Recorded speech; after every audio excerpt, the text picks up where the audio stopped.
What's up, everybody? Good morning, good afternoon, good night, whatever time you're hearing this, whatever day you're hearing this. Welcome to the Dusk Show. It's your host, Elvis, and we're just literally going to talk about whatever I feel like is important or relevant in my brain at the time. We're going to definitely be focusing on basketball and a lot of different things. Right now it's playoff time, so let's not even meander with a lot of different things. We're going to just jump right into this Lakers game that we went through yesterday. Funny enough, a lot of the times, those games that I'm really dialed into, especially game ones, I think we all understand that game ones are probably, well, let me backtrack a little bit. Odd games are obviously the more important ones, right? You have game one, game three, right? Kind of just deciding game five, and then ultimately you have game seven. But game ones truly, in my opinion, set the bar for the series. And this Lakers and Wolves game could have not been the worst. Could have not gone worse for the Lakers. Mind you, I just want to kind of just throw this out there. I am a LeBron fan. I do like LeBron very much, even though my favorite player is Steph Curry, right? As you can see right there. And I am from New York, so obviously I have a Brunson jersey up there too. But what I will say is that I really did expect a lot more from LeBron from this game one. I have actually a screenshot of him on Instagram talking about that he is watching film and he is also playing Candy Crush.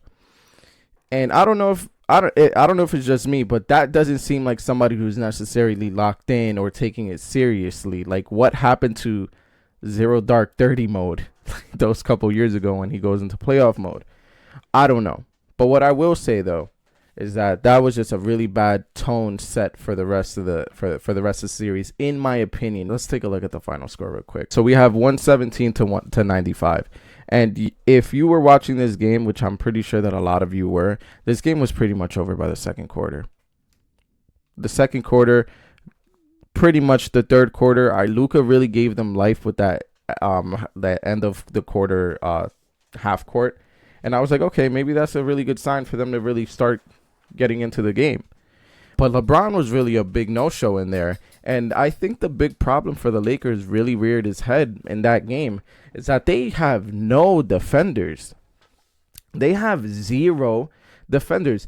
Every time that Luka was on Ant or anybody, he was the constant point of attack. And I think that if you're the Lakers front office, the GM, you have to really start considering how you're going to balance out your roster. You have too many offensive players. And LeBron and Luka definitely work well with each other, and they're both great players. But let's not just play ignorant. Those are two very offensive players. There is zero defense on that team. If you have a front court of LeBron, Luka Doncic, and Austin Reeves, like, where is any of your defense? And especially when you're coming into playoffs, you have a lot of the half-court stuff. So, I don't know. If you ask me personally, I think, and I know this is going to sound crazy, but I truly believe that the Timberwolves are a better team than the Lakers. I think so. Right? I think that the way that the Lakers will win a game and or the series is that their offense just destroys you. Right? Like, they have to kind of just outscore their opponent. But I know that this conversation has been had many times. But LeBron is 40 years old. I remember everybody saying LeBron's 39, LeBron's 38, LeBron's 37, and he kind of just defies the odds every time. But this could be it. This could be the last time we see LeBron in the postseason, and that's completely fine. Right? I think that the Lakers made that decision when they went for Luka for whatever reason, however they got him, somehow. Right? But I think that's just something to consider and to think about. The Lakers have no offense. They don't have any defense. And the Timberwolves have a lot of point of attack players, right? Anthony Edwards, Mike Conley. Rudy Gobert. Rudy Gobert was a little aggressive. I know he only took one shot, but I expect him to have a huge game. I expect Rudy Gobert. Yeah, my bad if you guys hear a whole bunch of stuff. My dog is just running around. I expect Rudy Gobert to have actually a really big game. One of these games. There's gonna be a considerate like a plan for him to get some more buckets. The Lakers have no center, right? So I'm actually a little surprised that did not rear its head in that game right now. But we'll see how the Lakers adjust. I could be completely wrong, but this is just from getting the information that I've seen from the trade and like leading up to it. The Lakers have been playing really great, but in a half court playoff environment, I think that the defense is really going to play a key role. And I just don't think that the Lakers are a good defense. You might get one LeBron chase down every so often, but I don't know. I don't see Anthony Edwards fearing anybody in that paint. I don't see Jaden McDaniels fearing anybody down there. Julius Randle, those guys are going to go in. They're going to go in there. And they're not going to stop. So I think that's just something to think about. So that's really my Lakers prediction, or at least my reaction from game one. Anthony Edwards also had that really big scare. If Anthony Edwards gets injured, obviously this goes without saying, right? The series is over. The series is over, obviously. If Luka gets injured, LeBron, right? So that obviously goes without saying. But all in all, the Timberwolves did what they had to do, man. And the Timberwolves are not they're not one to sleep on. They're really good. And I actually expect a really good run from them. So, anyways, also before I even get off Lakers topic, what's up with LeBron in his world tour of beefing with everybody? He's beefing with Kevin Gates now. Like, what? Like, what is going on? What is going on? First, it was a Stephen A. Smith thing, and look, I'm not gonna rehash old things. I'm sure everybody knows about all that stuff that was going on. But Stephen A. Smith was like, oh, when LeBron talked about that he goes to his room, his home, and eats ice cream in his tidy whities. What's the first thing that Stephen A. Smith said? He's like, first of all, I don't wear no tidy whities, and I can let you know the reason why, or something like that. Like, damn, bro, like we needed to know about your package. That's. Like, that's what we're talking about. And then all of a sudden, LeBron and Kevin Gates are beefing on Instagram during the playoffs. What is going on with LeBron James? I don't know. I don't know. LeBron has been on like a real Instagram social media like tour. Like kind of KD like. KD has the Twitter fingers. He gets in on Twitter and he goes off. And does LeBron have Twitter? I'm sure he does. He probably does, right? I don't know. I don't keep up with a lot of that stuff. So, but regardless, yeah, I think that LeBron is acting really strangely and interesting. So, I think it's just something to think about during the playoffs. So moving on. I kind of just wanted to talk about my East predictions, even though I know the playoffs technically started, but this is the first episode of Beyond Us. By the way, guys, if you guys are enjoying this, if you made it this far, drop a like, subscribe. I don't know if this is kind of the content that you're going for. Let me know if you agree with anything that I said. Let me know if you disagree with anything that I said. This is just where I'm just brain dumping everything that I feel while I'm watching the NBA. We might go over some other stuff like video game stuff. Probably not politics. I don't know, maybe. But anything at all. Definitely just engage with me. I wanna have that conversation. But let's take a look at the bracket really quickly. I just wanna I had this pre-written, but I just want to go over the East, and I kind of want to go back to this and see how correct I was. It might not be the hottest take, but I'm trying to get this right, at least from my brain. Okay, first round, we got Cavs and Heat. I don't even have to answer that question. I actually thought that the Bucks were gonna be good in that series for Pacers and Bucks. I actually thought that the Bucks were gonna take it out, or take that. I thought Giannis was gonna be strong enough to will them through that. As of right now, the Pacers are up 1-0, and I still believe that the Bucks could pull this off. Apparently, Dame is supposed to be coming back. Supposedly. If Dame comes back, I feel a lot better right now. I probably already lost that one. But the Bucks, I expect them to win that. I think Giannis has the pedigree to do so, and I believe in him. I believe in him. My camera keeps on knocking around because this dog keeps just pacing back and forth. He doesn't stay still. So if you see that, just please. Thought I get a more serious setup. Anyways, all right. Knicks Pistons. I expect Knicks to clean house. They struggled with game one, and that's really the next topic that we're going into. But they struggled with game one, and I'm a bit disappointed that it was that difficult for them. I'm glad that they got it. I feel like they gave the Pistons a little bit of momentum or a little bit of hope that they can really do damage to this Knicks team. I have my own problems with the Knicks, though. I am a Knicks fan, by the way, so I may be a little bit like biased and like harsh. I am tired of this Jalen Brunson basketball offense. And Tom Thibodeau, after the game, was like, hey, somebody asked him, hey, what did Jalen Brunson do when he went to the locker room? It looked like he changed like shoes or something. And Tom Thibodeau was like, oh yeah, he went to go put on a cape. He went to put on his cape. Look, I love Jalen Brunson. Great player. But I truly believe that in order for us to make a super deep playoff run, we cannot rely on him to drop 40 a game. We need to spread out that offense. Karl Anthony Towns, take more threes, man. Come on, bro.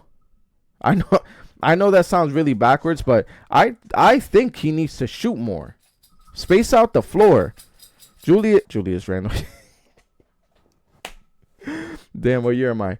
Mikal Bridges and everybody else just has to play defense and do their thing and attack when they need to.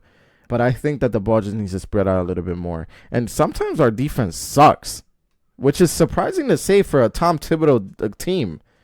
I don't know. The Knicks defense be mind-boggling sometimes. These guys don't like to communicate a couple different times. But look, I think that I think that the Knicks need to just play a little bit better.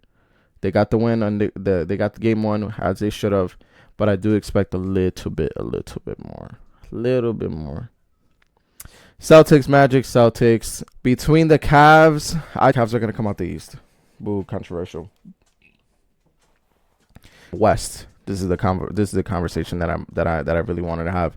And if you have a different take, if you have a different opinion, let me know. I am very interested in see what people think. Thunder Grizzlies. The Thunder beat the brakes off the Grizzlies for game one. God damn. Yeah, like young boy Morant, man. I truly I truly expect a little bit more from him that game. I just thought that he was gonna put up more of a fight. The Grizzlies really rolled over really quickly. Maybe I'm naive for not expecting that, but I was genuinely surprised at how quickly the Grizzlies rolled over that game. That was, yeah, and the Grizzlies kind of pride themselves on this, like, hey, like this gritty mentality. Like, we're not going to let you bully us. We're going to be aggressors and really physical on defense. And we're going to be that kind of team. So I think that them falling apart that fast was super, super surprising for me. Super surprising. And again, not to take anything away from the Thunder win, I think we're all just witnessing an amazing team. The Thunder, I cannot tell you a single weakness on that team besides them being young. That's the only thing that I feel like they have as a weakness, is that they have no playoff experience and they're really young or something. Like they might fold under pressure when the time comes. And that, honestly, that's valid, but there's a possibility that the Thunder just wipe the rest of the playoffs. Like, just cook everybody. Like, I honestly wouldn't be surprised if that was the case. If they just destroy whoever comes out of the Nuggets, Clippers, and then just. By the way, the East have no chance of winning this year. I don't think I'm like exaggerating from saying something like that, but the East got nothing. Boston are the only teams, and they will probably be middle of the pack teams in the West. I don't know if that's like a crazy thing to say, but I truly believe it. Anyways, moving on. We know the Thunder are gonna get to the Western Conference Finals. We have Nuggets and Clippers. I think the Clippers are gonna come out of there, right? Jokic is really great. Everybody knows that. The MVP discussion is a huge topic this year. I didn't know people cared about MVPs that much. This is like a new thing, right? But aren't people just like, oh, whatever, MVPs or whatever, right? Like, I don't know. That just seems a little bit surprising to me how invested people are in MVPs. It being a regular season trophy or an award. Yeah, I don't know. Interesting. I think the Clippers are going to come out of that series. Kawhi is back.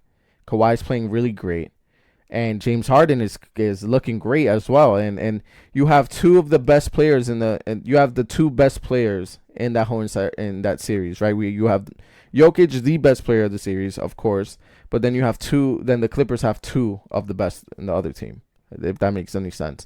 Basketball math, 1 + 1 = 2.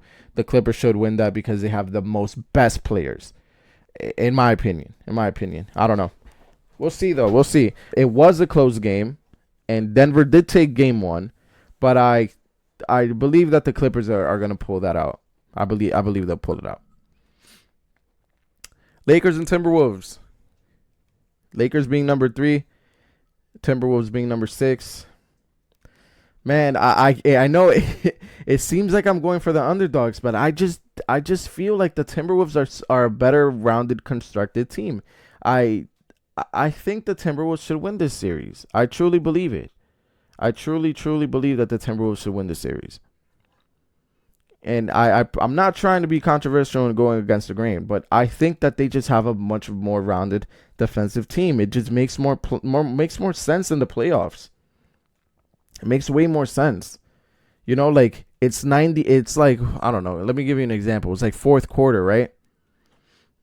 It's like 104 to 104. 3 minutes left. Like I count on the Timberwolves defense I would be more comfortable rooting for the Timberwolves in that scenario. Luka is going to take a step back 3. LeBron's going to try to get into the paint, draw some fouls or something like that. Fair. But the other way around, this is going to be too easy of a bucket for Anthony Edwards. The only thing that's stopping the Timberwolves is Julius Randle. Julius Randle. I have a lot of love for Julius Randle. He held us down. He held the Knicks down for a long time. But that boy is a ball stopper. He grabs the ball and the ball goes nowhere from there. He's the only thing that's stopping the Timberwolves, if that were to happen. But no, I think he's gonna have a big series too. They have no defenders. The Lakers have no defenders. All right. So the topic that I wanted to get into. The topic that I wanted to get into the most is Rockets and Warriors. And I know I have been telling you that I'm rooting for the underdog for almost all of these series. But you know what? I'm not even going to apologize for it. The West is so close. A lot of these teams are much better than what they seem. And there goes to my point for the Warriors. The Warriors are what, like 22-3 or 23-4 or something like that? Since the Jimmy Butler trade, the Warriors realistically could be a top 3 seed in the West if this trade had happened if they had more time in the regular season. So I don't think that this is a really crazy topic or a crazy take. The Rockets are a great team, and they held Steph to 3 points the last time that they faced each other. So I'm not unaware of that. By the way, this game starts in an hour. So trust me that I'm going to tune into that. I don't know if I'll have an after game take. I'm trying to do the Beyond Dust episodes maybe at least once a week, but let's see. If I'm really hype about it and I want to talk about it, I'll hop on. But the problem with the Rockets is that the Rockets only have a really good defense. That's all they have. Right? The Warriors have, I believe, I may be wrong. I could look it up, but I'm a little lazy. But I believe that they have a top 5 defense, the Warriors, which is really good because I know in the 2022 season when Curry won the tip, they were top 3, and I think throughout the playoffs they jumped up to top 2, right under the Celtics being 1. So the Warriors being a top 5 defense this season, which I believe so. I may be wrong. But the Warriors being a really good defensive team is a big reason of why I think they're going to win this series. And let me tell you why. The Rockets have no offense. Zero offense. They kind of have like the opposite problem of the Lakers. They have no offense. Alperen Şengün and Draymond are going to slap box under the rim. They're going to just start smacking each other. They're both going to get the hell out of there. Draymond Green does not like Europeans. They're going to just start beating the shit out of each other. And that's what I'm here to watch. That's why NBA has my money. And please can we get the NBA games to watch a little? Can we make that easier? I had my brother come up to me yesterday. Oh yeah, let's watch the game. I have League Pass. I know it's the playoffs. There's not a single fucking playoff game on League Pass. I had to break the dude's heart. Dude looked at me like, what am I paying $20 a month for, man? Or however much League Pass is. Off topic. Let's focus on this series. The Houston is not holding Steph Curry to 3 points ever again. Let's get that out the way. That's not happening. That was an anomaly. They played really good that one game, but in the 7-game series, you have to know that you have Steph Curry as a weapon. You have Jimmy Butler, who's going bananas. Playoff Jimmy is a real thing, and he showed that in the play-in tournament as well. So that's my prediction for that series. I think that the Warriors are going to win it. I think that it's going to be a really hard fought battle. I'm looking at the Rockets and the Warriors series at the same kind of lens that I'm looking at the Nuggets and the Clippers series. The Rockets don't have enough defense, right? But also basketball math. The Warriors have the two best players of both teams. They have Stephen Curry and they have Jimmy Butler. Right? 1 + 1 = 2. The team with the most best players should win the series. I'm just looking at it that way. And by the way, I am a very big Warriors fan. I think I just need to throw that out there because whether or not that I'm biased, I truly believe that. I truly believe that the Warriors should win this. This is the only one that I'll do this for now. I give the Warriors Warriors will win the series in 6. And I'll leave that right there. I will leave that right there. I think that that's going to be one of the best series playoff rounds this year. All of these games are fantastic, by the way. Wow. All of these series this is gonna be an amazing playoff run. And I'm super excited to watch. And yeah, I'm a little less excited for the East, TBH, but the West is a bloodbath, man. They are. Like, every game is going to be anxiety-filled. But that's that. I kind of just wanted to hop on here and give my playoff predictions and give my thoughts on just the games that recapped. Again, I'm going to watch the Warriors game tonight. We're going to see what actually goes on. And maybe I'll hop on right after. Maybe I'll do like a day-to-day playoff, depending on like how crazy things get. But this is going to be a great round. And I promise that I'm not rooting for the underdogs just to be controversial. I know that, let this video find a Lakers fan. They're going to destroy me. But I just, in structure-wise, I hope that I'm giving good context as to why I believe the things that I believe. Well, I guess I should say the rest of my bracket for the West. I think that... All right, this might be a little bit biased, but I think it'll be a OKC and Thunder and OKC and Warriors Western Conference Finals. That's a biased take. I'll let you say that that's biased. I'll let you tell me that that's a biased take. That's fair. Because I'm saying that the Warriors are gonna win this round. The Timberwolves are gonna win their series, and the winner of that series face each other. I think the Warriors are better than the Timberwolves.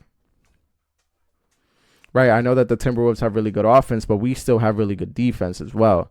And Rudy Gobert is going to get torched.